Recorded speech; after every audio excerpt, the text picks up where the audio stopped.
Setiap manusia, tanpa kecuali, pasti akan memasuki satu tempat yang sunyi. Tempat sempit yang hanya seukuran tubuh kita. Gelap, sepi, tidak ada siapa-siapa. Di sana, tubuh kita akan mulai membusuk. Tapi bukan itu yang paling mengerikan. Yang paling menakutkan adalah jika kita justru mendapat azab di alam kubur.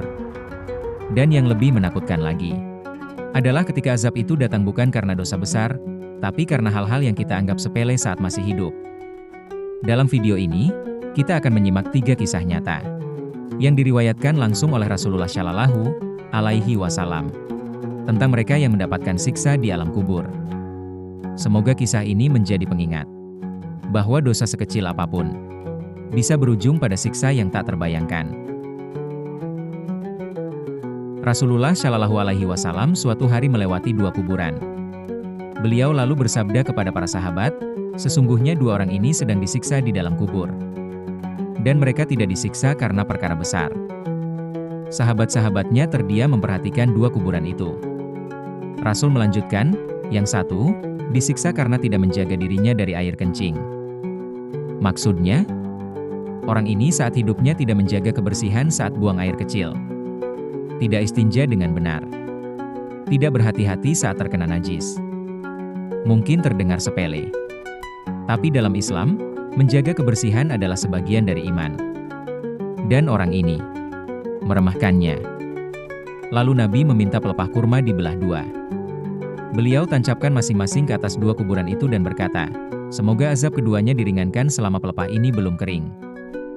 Dan 2 jasad itu terus disiksa di alam barzah karena hal yang kelihatannya sederhana, tapi sangat berdosa.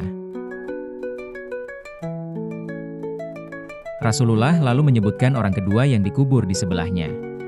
Ia disiksa karena suka menyebar fitnah. Dalam hadis lain, ini disebut namimah, yaitu mengadu domba antar manusia. Mengambil satu cerita, membawanya ke orang lain, lalu membuat mereka saling marah. Mungkin hanya sekadar kata-kata. Tapi luka akibat lisan bisa lebih menyakitkan daripada pedang. Bayangkan seseorang yang jadi penyebab perpecahan, pertengkaran, bahkan kerusakan hubungan antar keluarga.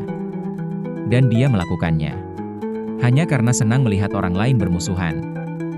Kini, jasadnya telah dikubur. Tapi mulutnya yang dulu ringan berkata dusta, kini menjadi penyebab utama siksaan yang datang tanpa henti. Dalam mimpi yang diceritakan oleh Rasulullah, beliau diperlihatkan sosok yang sedang berenang dalam sungai darah. Saat ia ingin keluar, ada sosok lain yang melemparkan batu ke dalam mulutnya. Lalu ia tenggelam kembali. Lalu naik lagi. Dan dilempar lagi. Terus berulang. Rasul bertanya kepada malaikat, siapa ini? Malaikat menjawab, itulah orang yang memakan riba. Riba. Dosa yang sering dianggap biasa dalam kehidupan modern.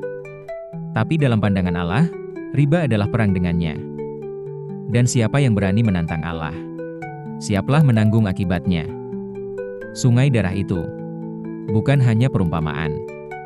Itu adalah bentuk siksaan yang diperlihatkan sebagai peringatan bagi kita semua.